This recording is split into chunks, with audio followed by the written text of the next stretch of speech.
Hey y'all, I am on my ride home from a grueling day, but work is honorable, so I am, can't let Michael get hurt. Michael's my purse, I'm sorry. I'm gonna give it a couple of more moments. I won't be on here long because I only have 28% battery life. Well, I guess I could plug up. Why not? I'll plug up a little bit. I might go through some spotty areas, so if you lose me, hang on tight.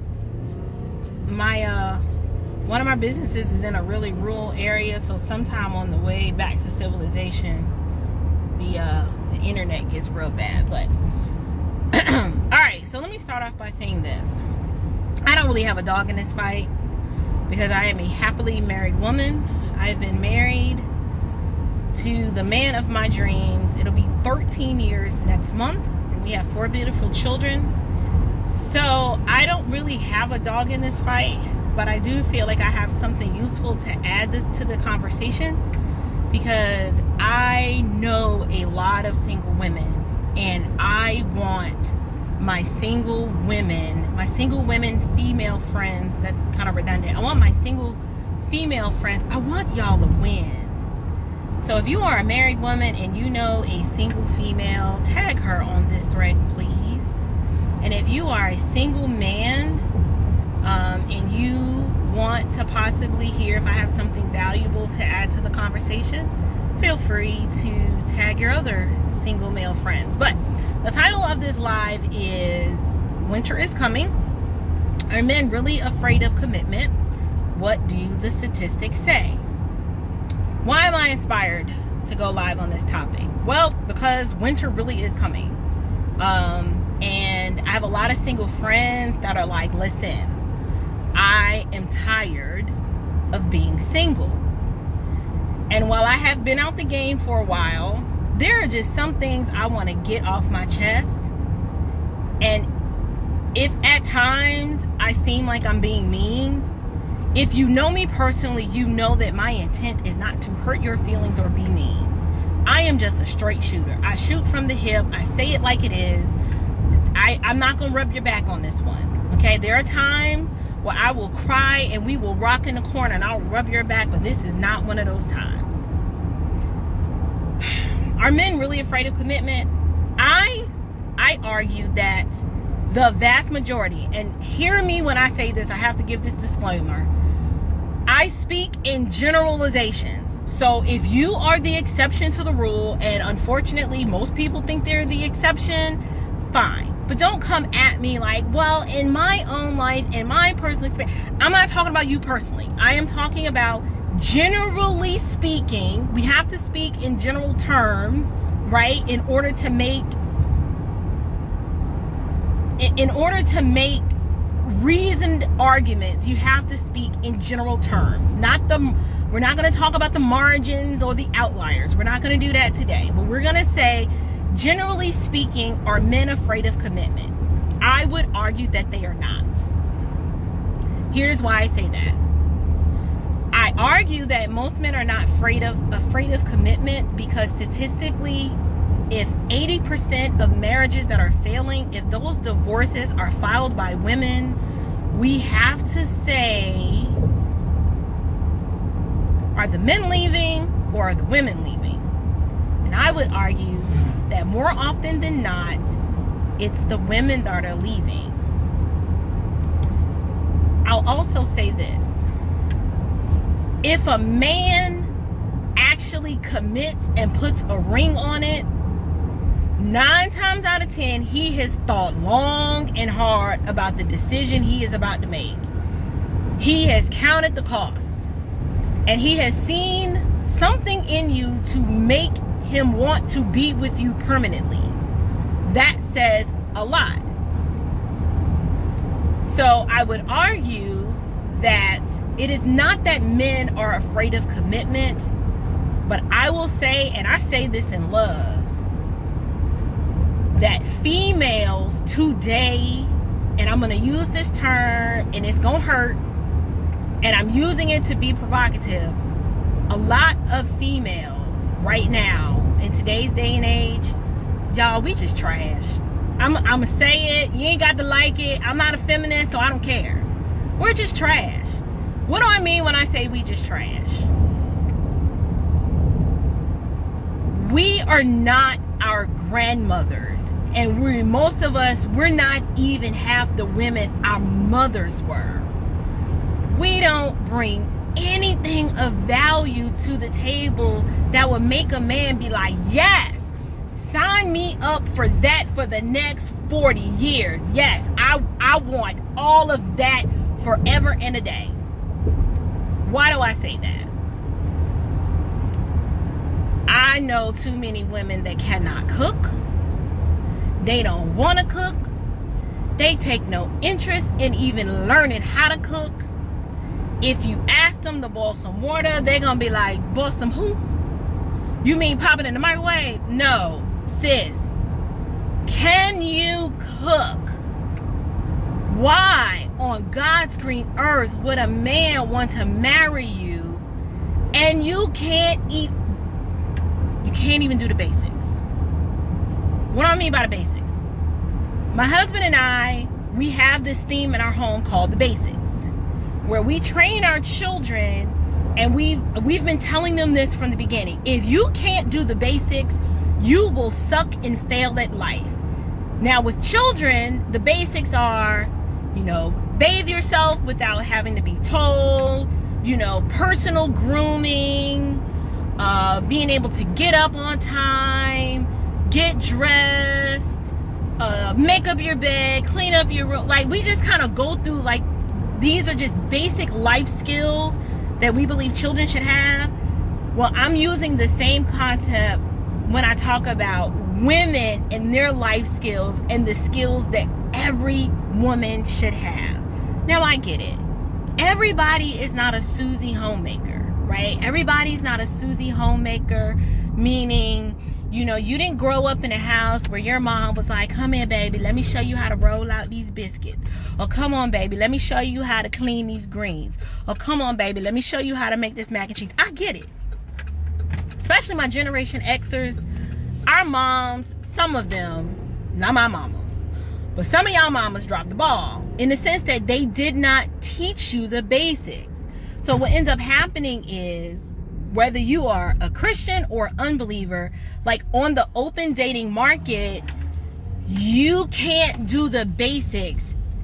And we've been taught to believe that, if you're just kind of cute and available, that a man should just he should just want you just because. Like, if we just kind of show up just being authentically us, that's gonna be enough to make a man want to say, yes, let's get married. But I hate to break the news to you, but that's just not how it works, right?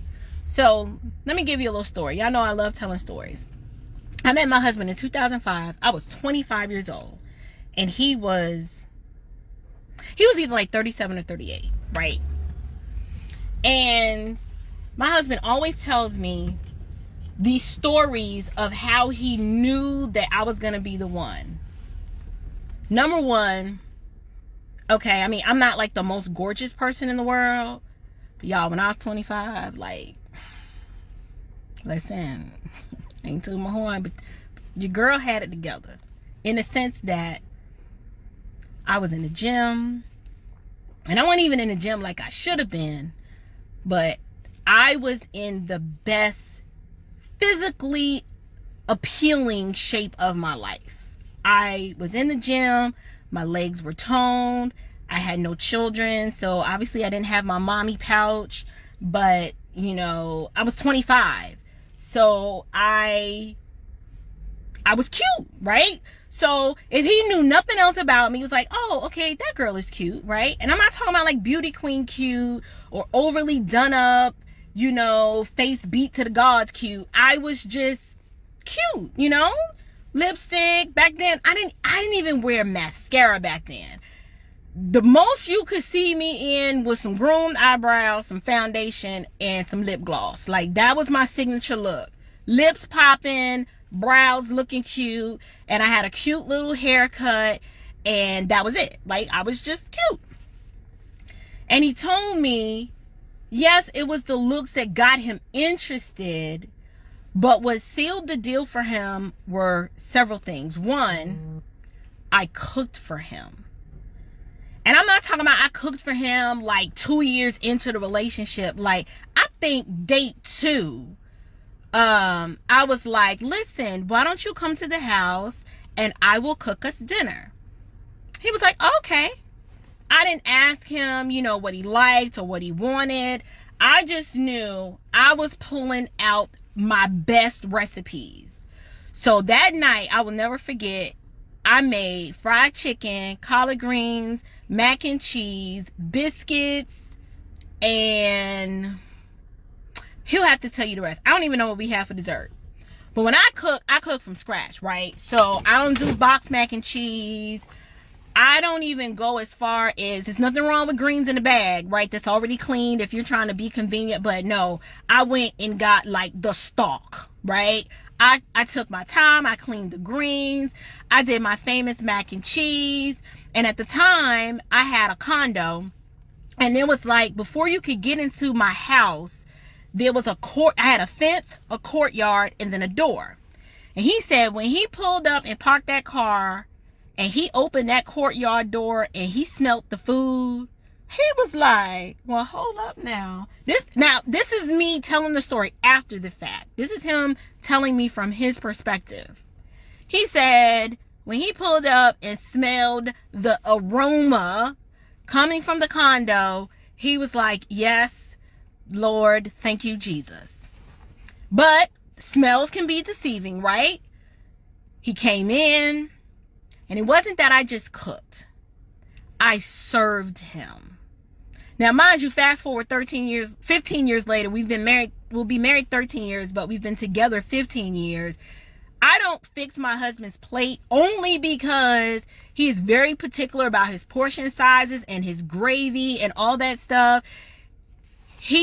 That's just how we do. He doesn't want me to fix his plate. But when we were dating, I cooked the meal. The food was fresh. It was hot. It was on the table. And I served him. And he sat down and he ate. And he was like, he was speechless. He didn't really have anything to say. Now, of course, looking back, let him tell it. He didn't want to lead on to that at that point that he was shook and sprung from the food. But he was shook and sprung from the food. Okay. Why do I bring this up? Because being able to cook and serve a man that's just one of your basics. Like if you don't learn to do nothing else, you need to learn how to do that. Put your pride aside and you need to figure out what value would I bring to a man's life to make him want to marry me. I mean, because if a man is he's single, he's living on his own, he's already eating and he's preparing food for himself. But when you get married, like my husband, he will cook, but his thing is, well, what I got to do that for? I got, and it's not in a chauvinistic kind of way, but it's like men typically get married because that's a form of something valuable that a woman would bring to a man's life. So I cooked for him. The other thing I did, and this wasn't me like trying to be pretentious in order to hook the man.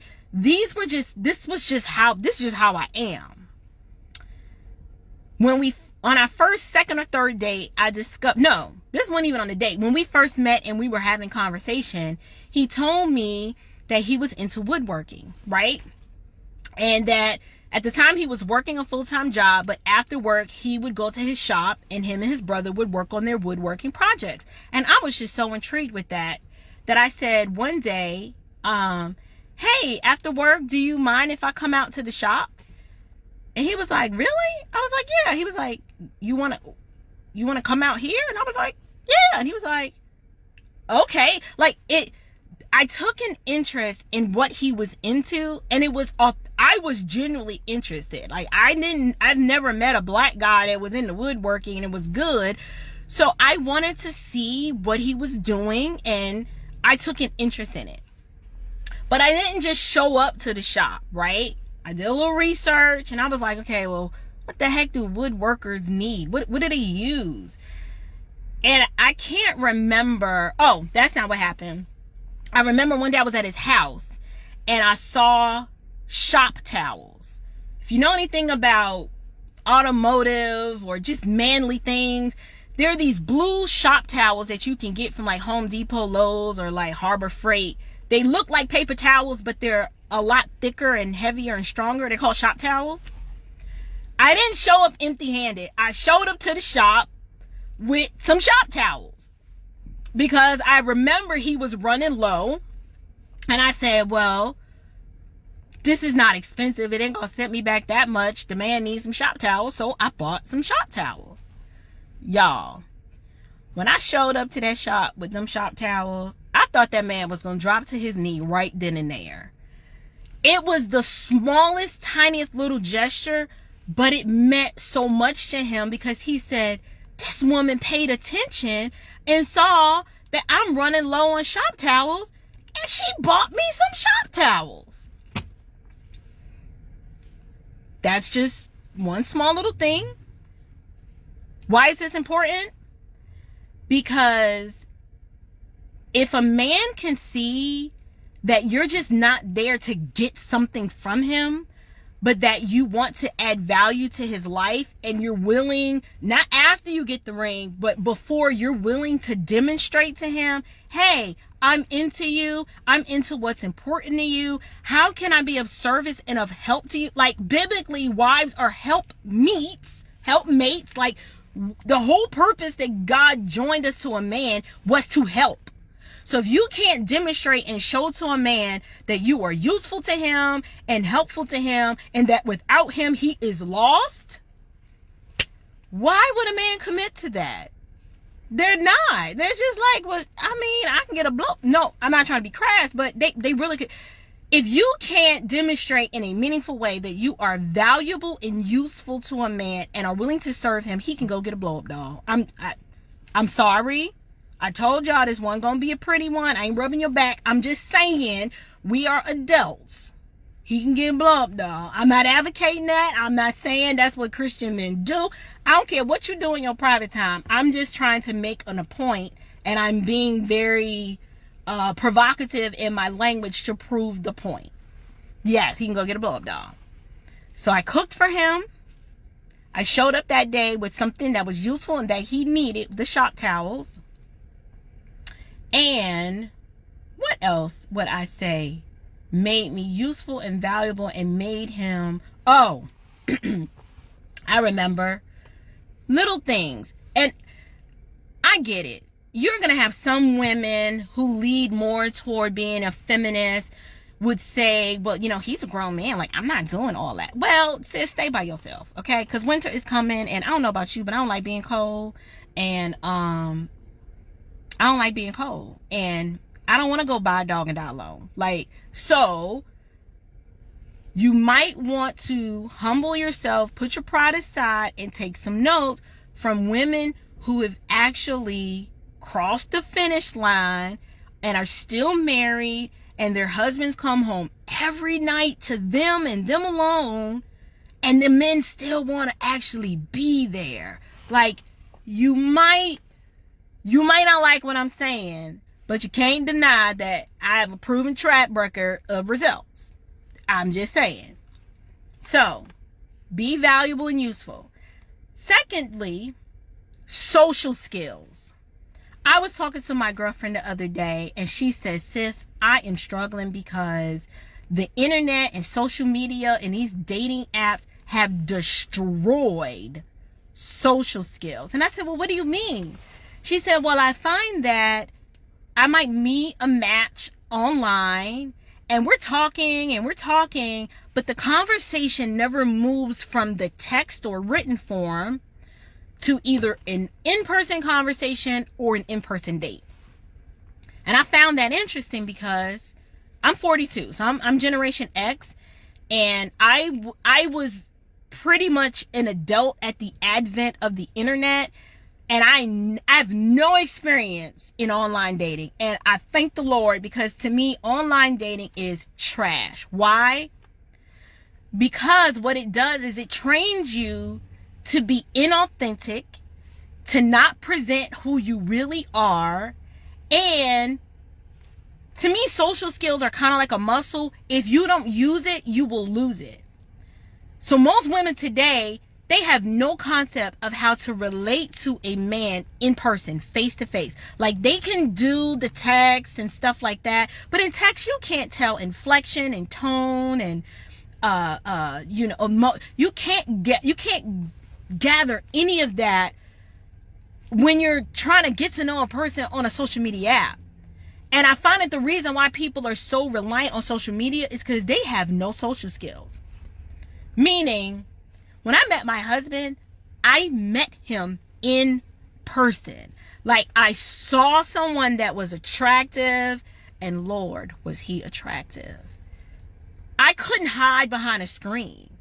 I had to, in a very ladylike, feminine fashion, I had to shoot my shot without being overly aggressive and turning him off. So what did I do? We locked eyes. I did a cute little wave. Like, I was like a skunk. I sent my signal. But no, a skunk is the signal that makes you want to go away. So we're not going to use a skunk. Y'all know I like using examples. So basically, I used body language, the looks in my eye, in such a way that there was no confusion that I was interested in him, which allowed him to feel comfortable enough to say, let me go over there and see what this chick is talking about. I did a cute little way. It was so cute, y'all. I don't know if I still got it. Probably don't. I probably don't. But the point is, when I saw him and we locked eyes, it was a sustained eye contact. Like, yes, I see you. You see me. Bring yourself over here so we can get to know one another. You can't do that on a dating app. You can't do that if you're texting someone 24/7. Social skills, ladies, I don't care what you got to do. If you have to practice with your older brother or your grandpa, you need to learn how to interact face to face with a man so you're not socially awkward. Like, you should be able to have a dialogue, a give and take. He says something, you say something. He says something, you say something. Without being overly chatty, but not where you're just like, so, hey. And he's like, hey. And you're like, how are you? Like, don't be awkward, right? Learn the art of conversation. Learn the art of asking. Hold on a second. Learn the art of asking open-ended questions. Learn the art of listening, right? Being able to listen and let him lead in the conversation, but don't be annoying, right? But I find that many women today we don't know how to do that because of the advent of these dating apps. All we know how to do is swipe left, swipe right, and then that's it. Nothing meaningful, nothing of substance. It's just this all day. I can't relate. I don't know anything about that. I would never. Now, I'm not saying it can't work, because I actually have couples that met online and got married and they got like 6-7 kids. Great. Those are outliers. That is not necessarily the norm. But if you're going to use some sort of online dating app, you need to move that conversation as soon as possible offline. Be safe. I can't give you pointers on how to meet people on the internet, because to me, that's weird, right? You need to be out. If you're a single woman, being cooped up in a house is like the last thing you need to be doing. You need to be volunteering. Everyone should see you everywhere. You should be on someone's executive board. You should be volunteering. I mean, people should know you around town if you are single and ready to mingle. I'm not saying look desperate, but I am saying date within communities. Is there a nonprofit that you're passionate about? Get involved. You'll probably meet someone that's like-minded in that nonprofit. Are you a member of a local church body? You need to be serving, not with the ulterior motive for getting a man, but how is a man going to see you and know you and get to know you if you always crawled up on the couch, Netflixing and chilling by yourself? Get out. Go out alone. y'all ain't gonna like this, and this one's gonna hurt, but my husband told me this when we were dating, and I am so glad I listened to him because he was right. He told me, you need to get rid of them single friends. And I was like, what?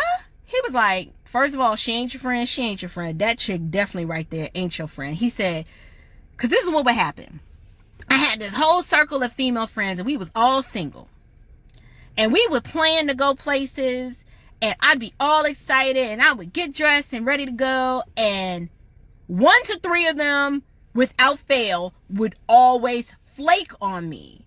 And he said, he was like, you know, I get tired of seeing you get excited to go out with these women, and then they just flake on you. He was like, they're not really for you. He's like, why do you keep them around? What's the point? And I was like, at first, I was kind of hurt. I was like, okay, are you one of those overly controlling dudes that don't want me to have no friends? And it wasn't that. But he was trying to get me to see, first of all, they were toxic. 2, they were single and miserable, so they wanted me single and miserable too. And then when I met Robert, they really wanted me to be single and miserable. And so when he told me, he was like, you need to cut them chicks off. I was like, okay. And at first I was like, well, I'll just kind of pull back a little. So I never really had to cut them off, because once I started pulling back, they kind of just went away. Once they saw that I was happy, and then I was really hitting the gym, like I was getting like super fine, misery loves company. I would encourage you to go out alone. I know that's weird, but going out alone, right? Why? Men do not want to approach. Hold on 1 second, y'all.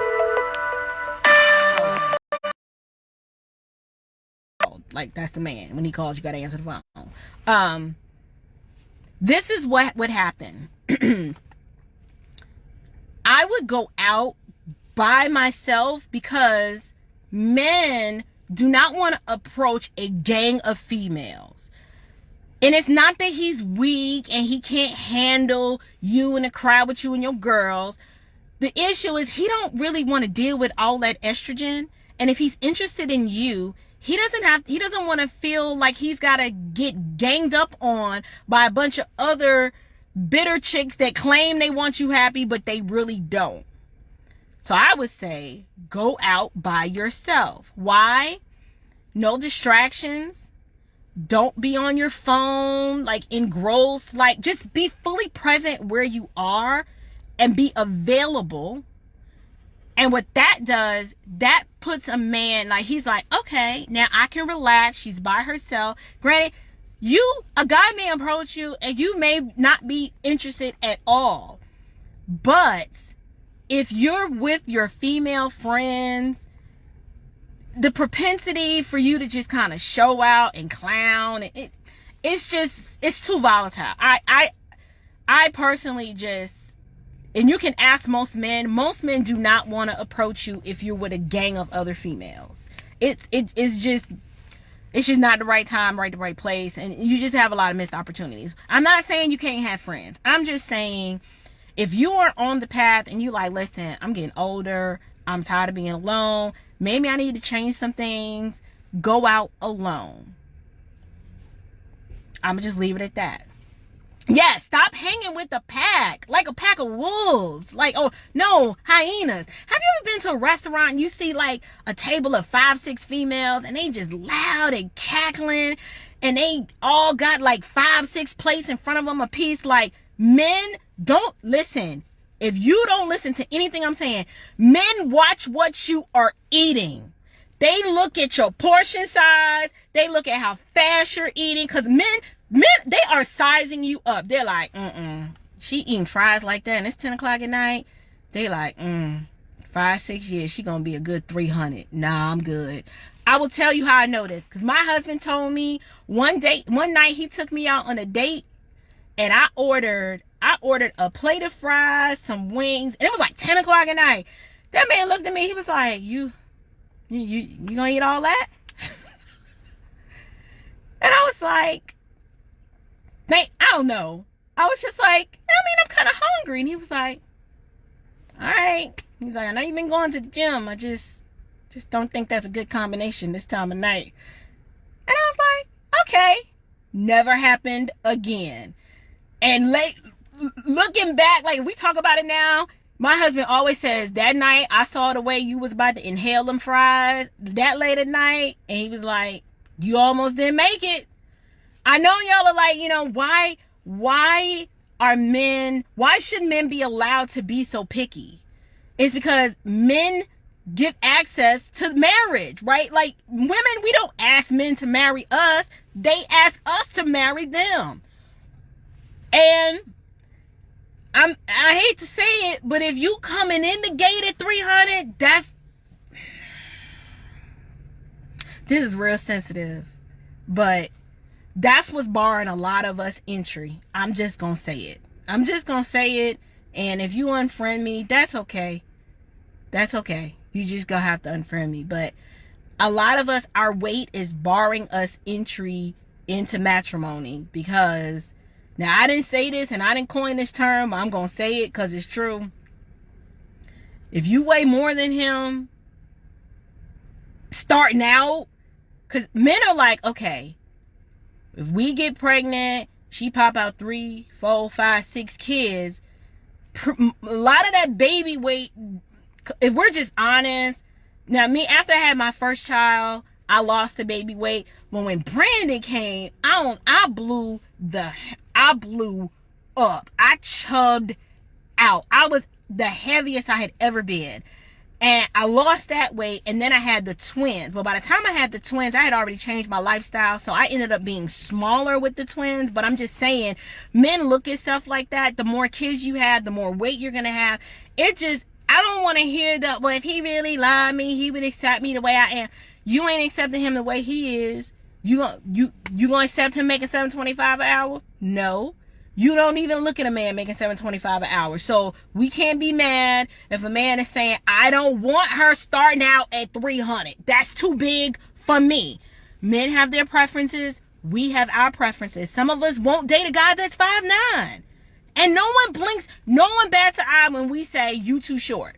But y'all get mad when he be like, you too fat. I'm just saying. And I'm not that small. I'm like an 8 and I'm 5'2". I should be a 4. But I done had 4 babies. I was pregnant for like 6 years straight, right? So now, this little double neck I'm rocking, I mean, I probably should do something about it. But my husband and I have an agreement. I can't go over a 10. If I go over a 10, it's going to be a problem. So I'm at an 8 right now, so I still got some wiggle room. What's 720? Am I lying, Pastor Carol? Am I lying? If you ask a woman, would you date a man that makes $7.25 an hour? She's going to say no. What's the difference between her saying that and him saying she too big? I'm 8 and hold out. If I could get to a 6, I'd be fine. And I can. My cortisol. I'm stressed. This ain't about me. This is about me helping my sisters. So, we've gone over being useful and valuable, an asset to his life. What can you do? What do you bring? And then the last question is, why do you even want to be somebody's wife? Because we can want what we want, but why do you want it? Right? Like, I know this is the modern age, but a lot of men are just not signing up for it because they're just like, that's a headache right there. We come with too much baggage. We won't go get therapy for our past issues. We just want a man to sign up for just us and all our baggage, and then get mad when he's just like, that's too much. Like, you need to get your mind right, sis. I'm just saying, you got anger problems. You don't know how to have a rational conversation. You're always defensive. Like, men don't want that. Men want peace. So if he can't come home, like, if you're not peaceful while dating and you're combative while dating, he's running for the hills. Like, he's not signing up for that. And so let's deal with it this way. Let's say you've been in a relationship with a guy for a year and a half. And if he's not brought up marriage, he hasn't even, like, marriage ain't even on his radar. One, you're wasting your time, and two, you're just not what he wants. You're just what is in his life right now. And if you're a Christian, you shouldn't be having premarital sex. And if you're an unbeliever, y'all can do what y'all want. But I'm just saying, it is not healthy or wise for believers to be in like these long-term perpetual boyfriend-girlfriend relationships. Like, if you haven't demonstrated to him in the first 6 months that you want to be a wife, you're ready to be a wife, and you know how to be a wife, and if he can't see that, he ain't popping the question. So y'all just out here doing stuff. That's 1 year and 4 months too long. Right, that's just too long. And some of y'all don't have that kind of time. You already over 30, sis. Like, you don't have time to waste 1.5 years with somebody. So time stops for no one. And time is one of those things that you can't get back. Like, once it's gone, it's gone. And I understand, it's the Rona. Well, there's still events going on. The World Series was last night. You could have went to the Braves game. I don't know. You go to a concert, go to the park, go to the gym, learn a new skill, take a class, go dance, do something. Get your tail out the house. You won't meet anybody out the house. And then furthermore, if you're a Christian, Christians need to date in community. What do I mean by that?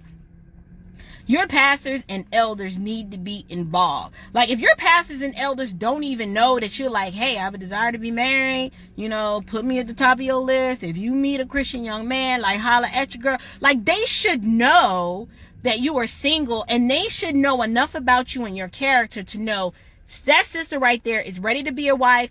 I've been shepherding her. She knows how to be a wife. She is submissive. She understands her role. Like, date in community. Get involved in a local church. Don't just go to church and then jet home. Ain't nobody there anyway. What you rushing to go home for? Stay after a while. Mingle. Get to know your Christian brothers. Get to know your Christian sisters. They might, once they get to know you, they'll be like, I got the perfect person for you. You just never know. But you won't, if you're not putting yourself out there, and I'm not saying putting yourself out there like a prostitute.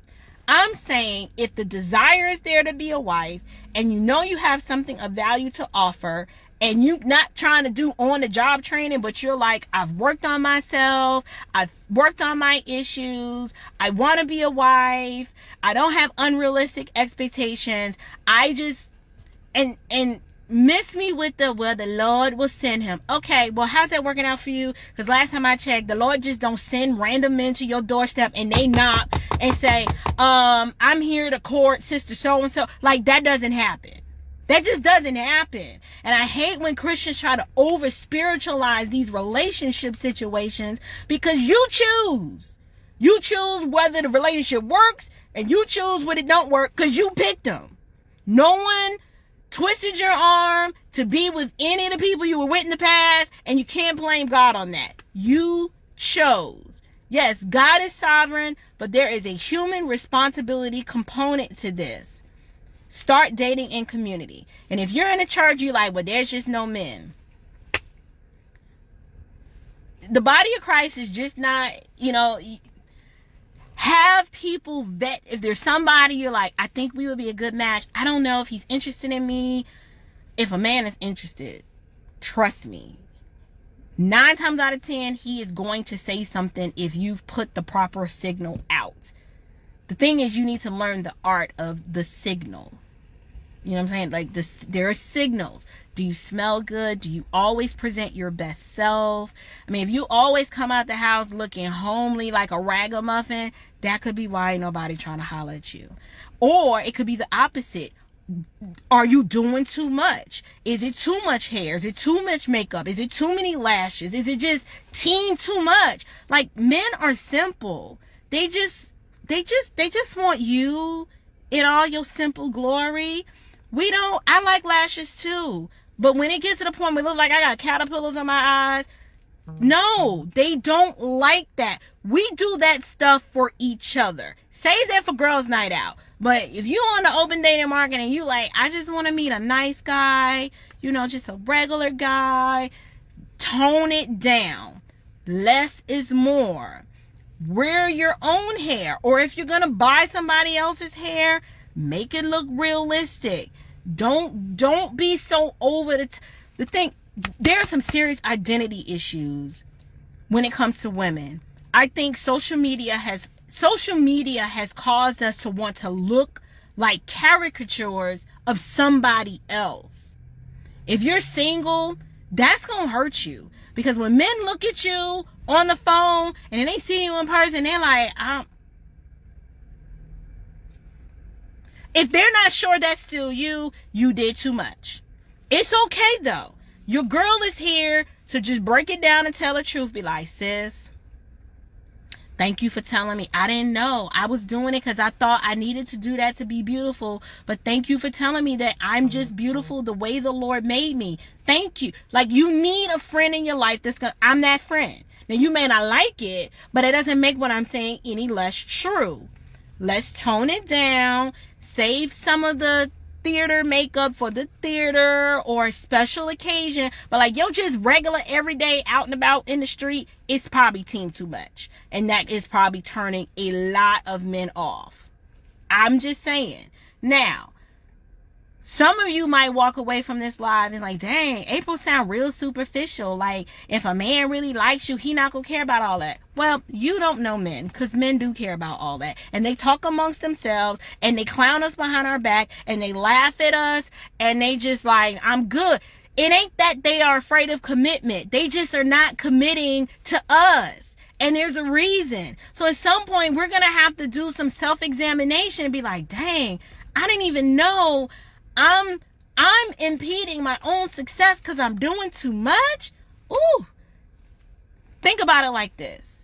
In the 90s, we weren't plain Janes, but we were just regular. Like, we wasn't, all of this modern stuff, it's getting, like, we're starting to look like the drag queens. And the transvestite people are starting to look more like regular women.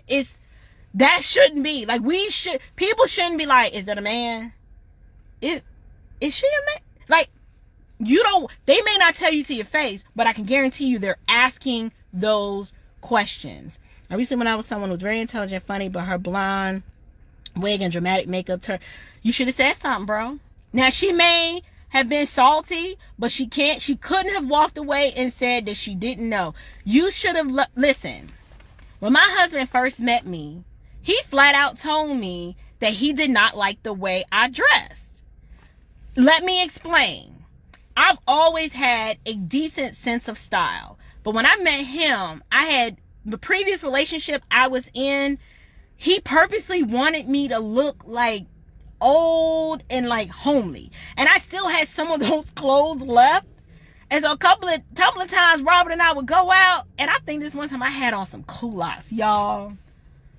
That man was like, he was like, what are these? And I was like, you don't like them? He was like, no. He was like, take those off and burn them. Don't ever let me see them again. And I laughed it off, but I'm like, oh my gosh, had he not told me? Like, I thought I was doing something.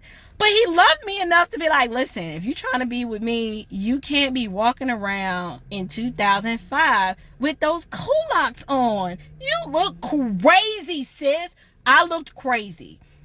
And I still have them. I saved them for the memento.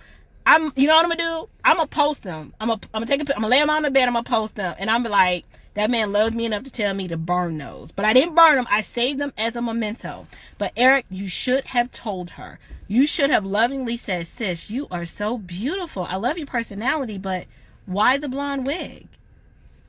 Like, why you? No, I'm gonna tell you what my husband did. One time there was this style that I chose for my hair, and instead of him saying he didn't like it, you know what he did? He gave me some money, and he was like, you know what? I think you would look really cute with your hair like this. And I said, really? He was like, absolutely. He was like, that, trust me, I ain't gonna steer you wrong. That is you right there. And he was right. When I changed my hair to that one particular style, I got so many compliments. I had no idea this man was grooming me to be his wife, but I came with the basics, like my base package, like a model car, like the base model was good. It needed just a little bit of upgrade. Now, if I had taken offense and been like, you can't tell me how to dress and how to look, I was trying to be his woman. So if the man said, listen, that style does not flatter you, this one does, I was like, okay. But that also goes back to the fact that I was 25 and I was teachable, meaning I wasn't, and don't take this the wrong way, but I wasn't old and stuck in my ways and where I was just not going to change. I was willing and open to be malleable, right? To be on his program. And so it just worked for us. But one of the roadblocks I find with older women, some of us have been single for so long that if a man even hints at trying to tell us something, first thing we gonna do is get defensive, then we gonna insult them, and then it's just gonna go left, and then that's why you by yourself. If your first knee-jerk reaction is to just be straight stank and smart mouth, you gonna find yourself alone. You better learn to control your mouth and be like, really, you think so? Okay, well, I'll take that under advisement. And then go cry in the corner like, he don't like my hair. No. Do you want him or you want the hair? Which one is it? Because if the hair is that serious, then keep the hair and then go buy the dog and die alone. But if the man is valuable to you and you want him, if he's telling you that hair don't flatter you, he's not lying. He's probably telling you the truth.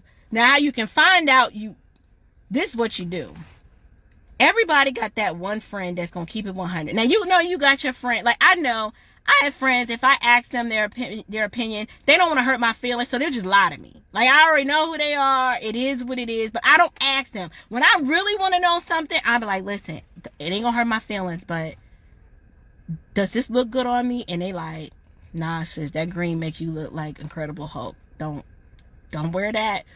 Then I'm like, now you shouldn't have to get a backup second opinion from a female if your man is telling you you don't look good. If he cares about you, he's telling you that for a reason. Why is all this important? I'm just trying to spell out all the roadblocks that I typically see as to why so many people are staying single. So it's the lack of social skills. They lack the art of conversation. They don't know how to engage with a man like in person. They're just kind of awkward, and they kind of act like they're like a high functioning autistic, but they're not, because they have not interacted with the male species enough to know how to act and behave. I don't know where you learn such a skill. I just know it's a lost skill, because in my generation, we didn't have dating apps like that. So we were forced to have to talk to a guy and have to learn how to relate and be normal and not awkward. So I don't know what to direct you for help on that, but you need to fix that, because when you're socially awkward and you don't know how, it's just weird. Like, I remember Robert and I used to talk on the phone for hours. Like, we just had that, and Robert don't even talk. Like, people on Seiko, do my husband talk a lot? He is Mr. Mute. But when we were dating, I created such a comfortable environment that he would talk. Sometimes I'd be like, oh, he really going in tonight. He would just talk for hours, just letting it out, because he felt safe. He was like, I like her, she likes me, I feel like I can trust her, I feel like she's really in my corner. She's already proven, like, I wasn't trying to do on-the-job training. I had already proven that I was down for him and that I had his back and that I accepted him with all of his flaws and vice versa. Then we would just talk. But I find a lot of women don't know how to talk. And that's a problem with guys too. So guys, you're going to have your day. This is not April just beat up on Women Day. But I felt this live was important because I have to deal with females first. because it's the men that control the access to marriage. And if y'all don't know what you don't know, and if no one ever tells you, you'll just keep going along, and you'll just be out here in just no man's land till the Lord returns. And I know some of you don't want that. So you have to be kind when you do. Right, there's an art, and maybe I'll let Robert do it, because all I remember him saying, now with the cool locks, he wasn't mean about it, but he made it clear, don't wear those no more. He was like, What we did was that next day we went shopping, and we bought a whole bunch of new clothes, and I was cute. First of all, Robert still dresses me to this day. Robert takes in my clothes. I can't sew. Now that's a skill I did not bring to the marriage. I'm sorry. I never learned how to sew. I can cook. I can do all those other things. I don't know how to sew. He went to Atlanta Art Institute, so that was just one of the things. So when it comes to clothing and it fitting well, if Robert picks an outfit for me and he's like, that's it, wear it with this. He can't do the shoes. He can do everything else. I do the shoes. He'll take in my clothes. He wants me to look my best. So he's not going to steer me wrong. And he wasn't steering me wrong when he told me them cool locks had to go. They were bad. They weren't flattering to my shape. I just looked like somebody's old grandma. And I think I had on some slides with them too. Father in the name. It was just bad. Anyway, I'm in the Publix parking lot, and I need to go home because it's hot. I will probably do a part 2 to this. Hopefully this has been valuable. I am not trying to intentionally be mean, but there are just some things that there's only one way to say it. You kind of just have to say it, and it might sting. And then after the little sting wears off, you'll be like, you know what? Yeah, I probably do need to learn how to talk to men. I need to take some of these conversations offline. I probably should be a little bit more sweet. Now, if you're just not, I am not a syrupy sweet kind of person, right? I can be, but I'm just not like the bouquet of flowers syrupy sweet. But when I interact with my husband, I am a different person. I don't know. I don't know how that worked out. It just is. I don't know. I did seek to be intentional with him. I was intentional on making myself stand out from the rest. Like, my whole goal when I met him was like, oh, I don't know what else you got going on with all these other chicks, but they all need to go, because I'm here now. I'm here. You'll need her. Listen, and I'm not, all right, I'm going to say this, and then I'm going to go. When I met my husband, he was working for the airline, and he was doing his woodworking business. He was working for Delta. And if you know people that work for the airlines, they get to travel wherever they want in the world for free. My husband, when he met me, he would be in Brazil, or right before he met me. No, while he met me, he'd go to Brazil. He'd go to DR. Like, he was going wherever he wanted. Only the right kind of woman could make a man be like, you know what? I ain't even about to. I don't need to go to DR this weekend. Brazil. I never said you can't go there. You don't. I never did any of that. I just gave him a reason to want to stay in America. And I ain't got a BBL. I'm just little old me. All I'm saying is I gave him a reason to want to abandon all that other emptiness for something more important. And he stayed home. And in fact, he quit that job. I never told him to quit Delta. I never I didn't do any of that. He was like, okay, I'm gonna find me another job here. And hey, I'm just saying, if you know men that visit Brazil, they ain't going to Brazil because they like the beach. Okay? They're there because the women there know, listen, a black man in Brazil is like a diamond.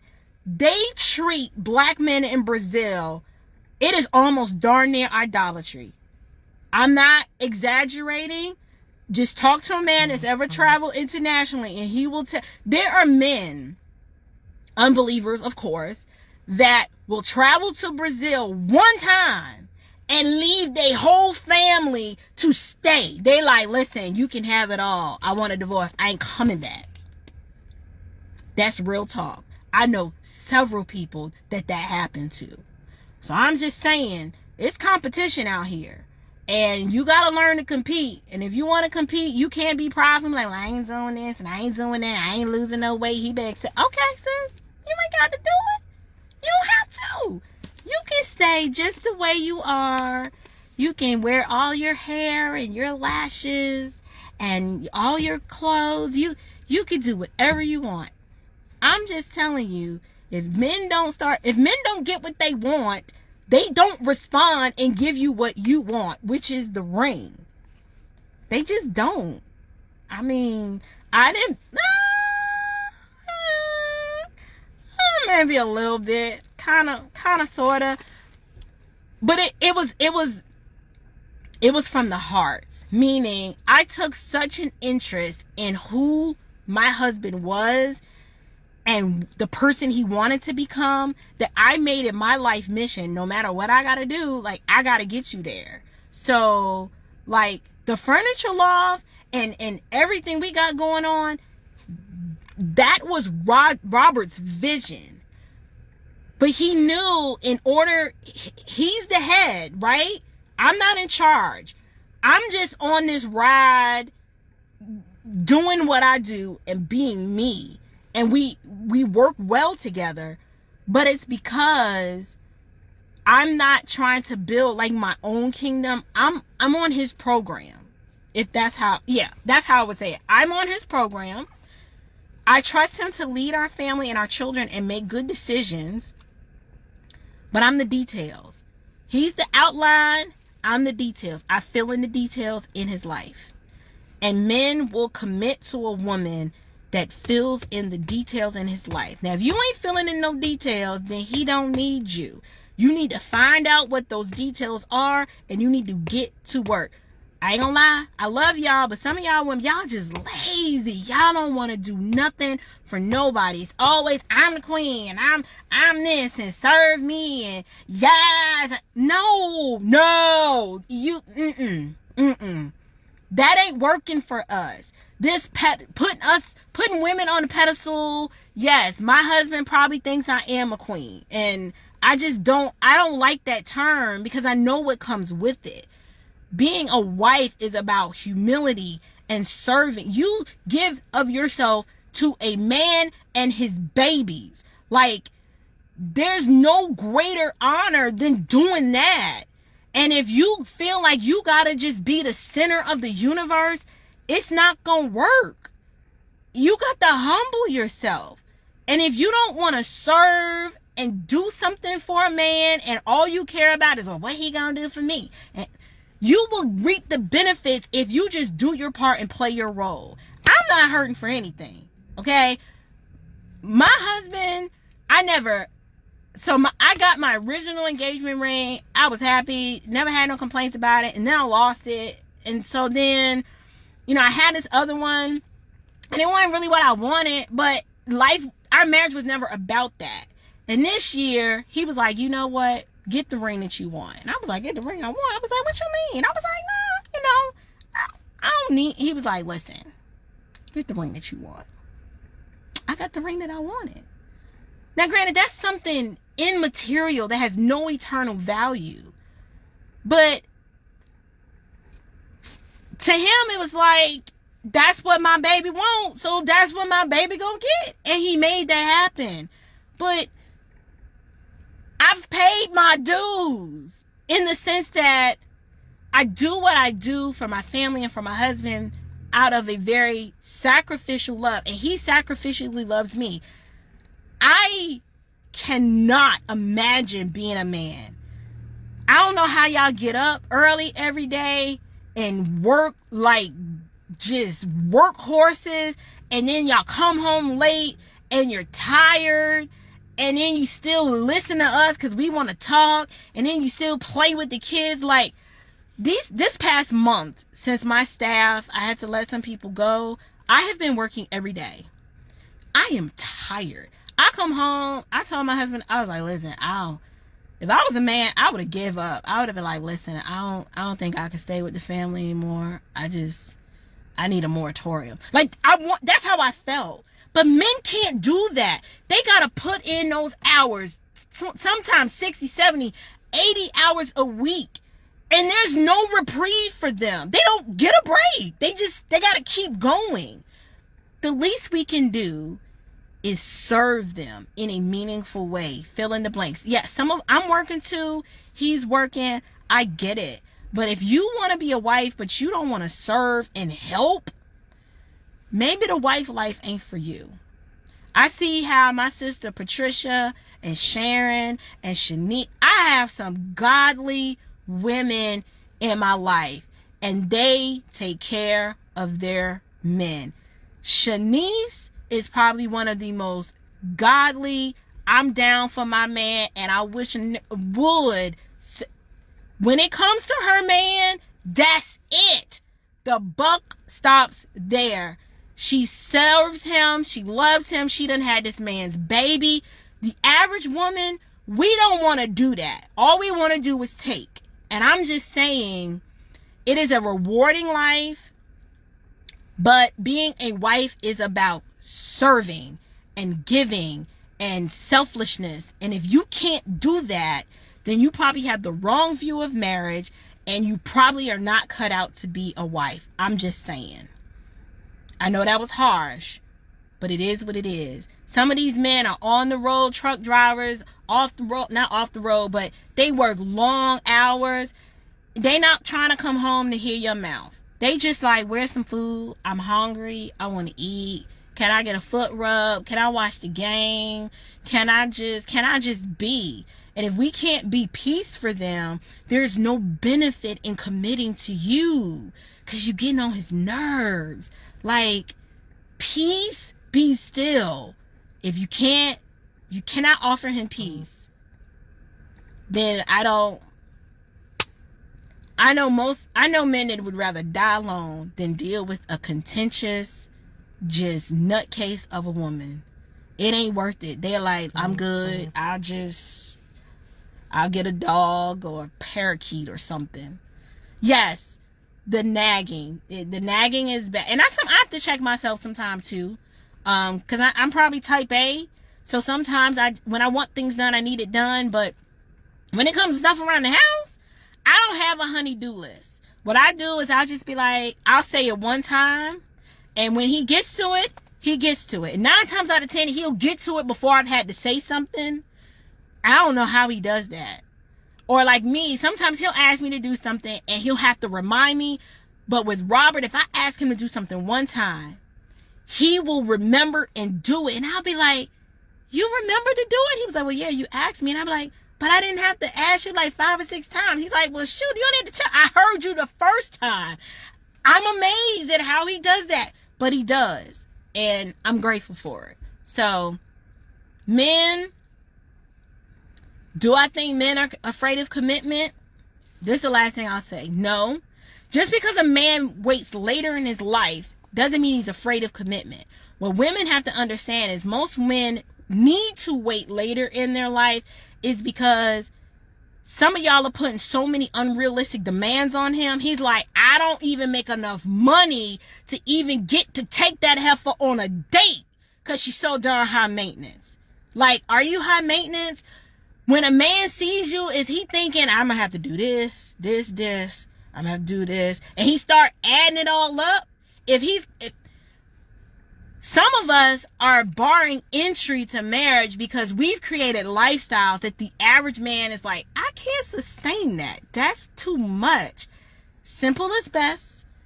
Simple is best is all I'm saying. I'm not saying don't achieve. I was a homeowner when I met my husband, but I had a little condo. That was something he was like, okay, if something go there, I can handle this. But some of us out here, you know, we single with 5-bedroom houses. Most men are like, I'm not saying you can't have that stuff. I'm just saying it makes it, you have to come with something else because they don't care about your money and how much you make. You got to come with something else. Something else that men actually care about and value. They don't care about your degrees. They don't care about where you went to school. They don't care about how much money you make. They're like, is this woman going to be a source of peace for me? Is my life going to be spiritually and emotionally enriched because she's in it? And that's real talk. I wish God. Oh, hey, some of us are hard-headed. I have that story too. Sometimes I wish I would have met Robert when he was younger, but he always says that we met right when the Lord wanted us to meet, because one, he says that he wasn't ready, and two, he says I sure wasn't ready. But it would have been nice to have more years with my husband. Like, I wish I could say we're gonna celebrate 60 years of marriage one day, but we just too old. I ain't gonna be alive. We started to I married him. He's 11 years older than me. I'm 42. He's 53. We're not gonna get 60 years of marriage. But I am grateful and happy for the amount, whatever years the Lord blesses with. Listen, y'all. Yeah, Michael said it. I'm not gonna say it because then I'll get accused of being a Kevin Samuels apologist. I mean, I kind of listen. For an unbeliever, that man has changed the game. And if more women listen to him, they would probably listen to him with the biblical filter. Like, you got to filter through some of this stuff, but what he says, just from a man's perspective, he's just talking like a man. The stuff that Kevin says, my husband was saying back in 2005 when I met him.